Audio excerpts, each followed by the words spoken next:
Russian president Vladimir പുടിന്റെ വിശ്വസ്തൻ അല്ലെങ്കിൽ മനസാക്ഷി സൂക്ഷിപ്പുകാരൻ എന്നൊക്കെ പറയാവുന്ന റഷ്യയുടെ നമ്മുടെ പാർലമെന്റിന് സമാനമായിട്ട് റഷ്യയ്ക്ക് അവരുടേതായ ഒരു സംവിധാനമുണ്ട്. അത് ഡ്യൂമ എന്നാണ് അറിയപ്പെടുന്നത്.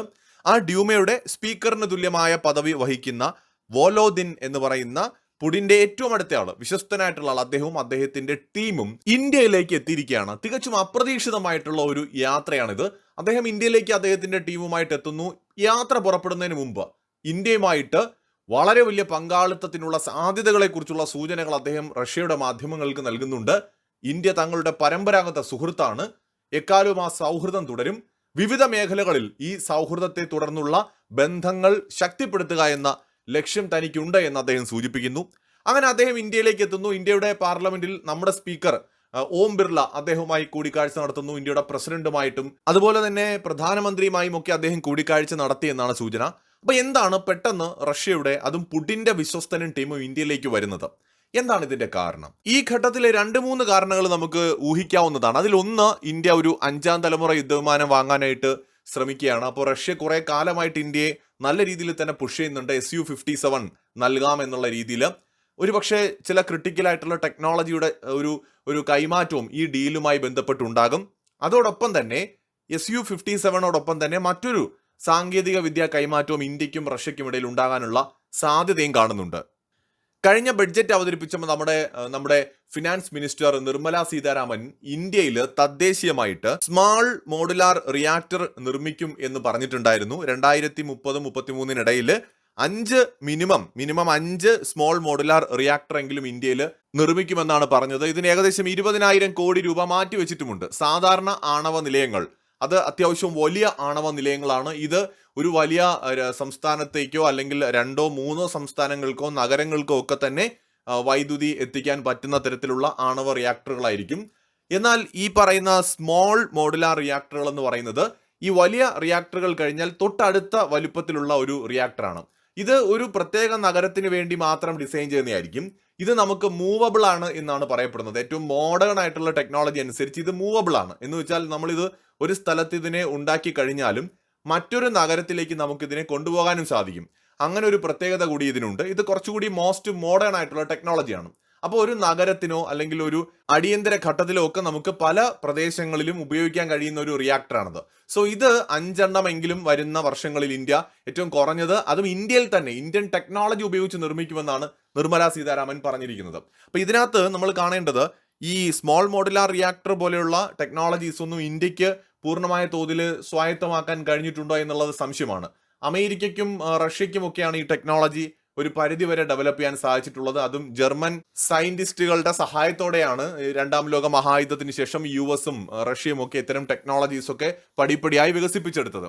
അപ്പോൾ പിന്നീട് പല രാജ്യങ്ങൾക്കും ഈ രാജ്യങ്ങളിൽ നിന്നാണ് ഇത് കിട്ടിയിട്ടുള്ളത്. ഇപ്പോൾ ഉദാഹരണത്തിന് ചൈനയ്ക്ക് പല ടെക്നോളജികളും നൽകിയിട്ടുള്ളത് റഷ്യയാണ്. അപ്പൊ സമാനമായ രീതിയിൽ റഷ്യ ഇന്ത്യക്ക് ഈ ഒരു സ്മോൾ മോഡുലാർ റിയാക്ടർ ടെക്നോളജി കൈമാറാനുള്ള ഒരു സാധ്യതയുണ്ടെന്നാണ് സൂചന.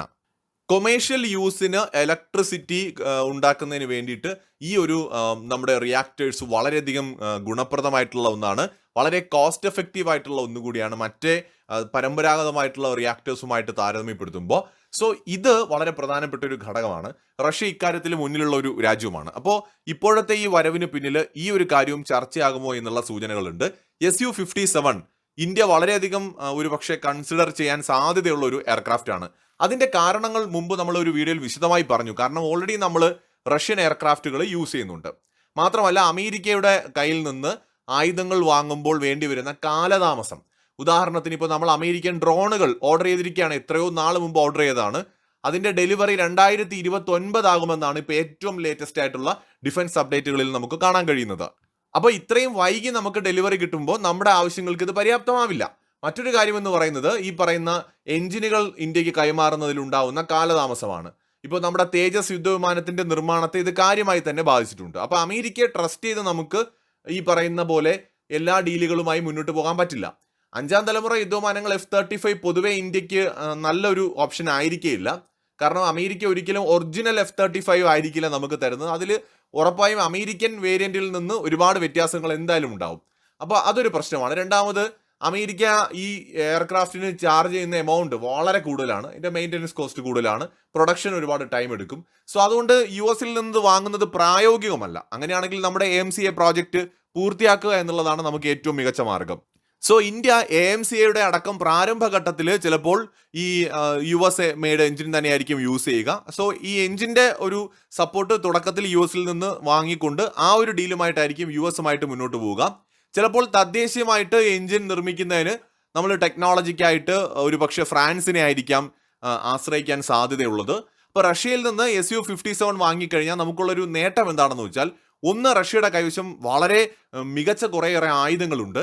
രണ്ടാമത്, ആകെ ഈ ഒരു എയർക്രാഫ്റ്റിന് മേൽ ഉണ്ടാവുന്ന ഒരു ആക്ഷേപം എന്ന് പറയുന്നത് സ്റ്റെൽത്ത് കപ്പാസിറ്റി മറ്റ് 5ാം തലമുറ യുദ്ധവിമാനങ്ങളെ അപേക്ഷിച്ച് ഇതിന് കുറവാണ്, അല്ലെങ്കിൽ അത്രത്തോളം സ്റ്റെൽത്ത് അല്ല എന്നുള്ളതാണ്. പക്ഷെ അത് 100% ആ ഒരു വാദത്തോട് യോജിക്കാൻ പറ്റില്ല. കാരണം ഇത് ഡിസൈൻ വൈസ് ആണെങ്കിലും ഒട്ടും മോശമല്ലാത്ത ഒന്നാണ്. ഇനി പെർഫോമൻസ് വൈസ് ആണെങ്കിൽ J-20യെക്കാളും F-35നെക്കാളും കുറച്ചും കൂടി മുന്നിൽ നിൽക്കുമെന്ന് തന്നെയാണ് പൊതുവേ കരുതപ്പെടുന്നത്. അപ്പോൾ ഇത് വാങ്ങുന്നതായിരിക്കും ഇന്ത്യക്ക് നല്ലത്. റേറ്റും കുറവാണ്.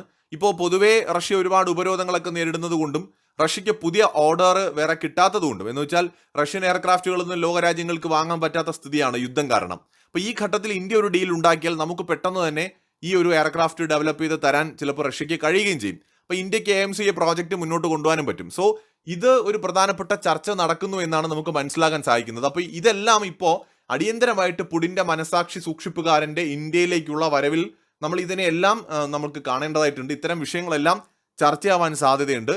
എങ്കിൽ വളരെ നല്ല നീക്കങ്ങളാണ് ഇപ്പോൾ നടക്കുന്നതെന്ന് തന്നെ പറയേണ്ടി വരും. കാരണം ഓൾറെഡി ഇന്ത്യ ഉപയോഗിക്കുന്ന പ്രധാനപ്പെട്ട എയർക്രാഫ്റ്റുകൾ എന്ന് പറയുന്നത് റഷ്യൻ നിർമ്മിത Su-30 MKI എന്ന് പറയുന്ന എയർക്രാഫ്റ്റാണ്. അത് ഇന്ത്യ മോഡിഫൈ ചെയ്തിട്ടുണ്ട്, ഇന്ത്യൻ വെപ്പൺസ് കൂടി സ്യൂട്ട് ആവുന്ന രീതിയിൽ. സോ അത് ഇന്ത്യയുടെ ഏറ്റവും പ്രധാനപ്പെട്ട ഒരു എയർക്രാഫ്റ്റ് ആണ്. ഇപ്പോൾ റഫേൽ നമ്മുടെ കയ്യിൽ ഒരു 10, 35, 36 എയർക്രാഫ്റ്റേ ഉള്ളൂ.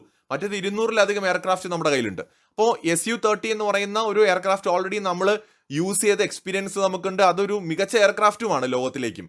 അപ്പോൾ Su-57 ഒട്ടും മോശമായിരിക്കില്ല, 5ാം തലമുറയും കൂടിയാണ്.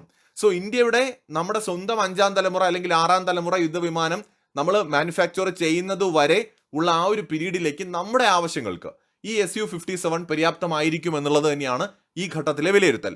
സോ അതുകൊണ്ട് തന്നെയാകും ഇപ്പോൾ അടിയന്തരമായിട്ടുള്ള ചർച്ചകൾക്കായിട്ട് പുടിൻ്റെ ഏറ്റവും അടുത്ത ആള് ഇന്ത്യയിലേക്ക് എത്തിയിരിക്കുന്നത്.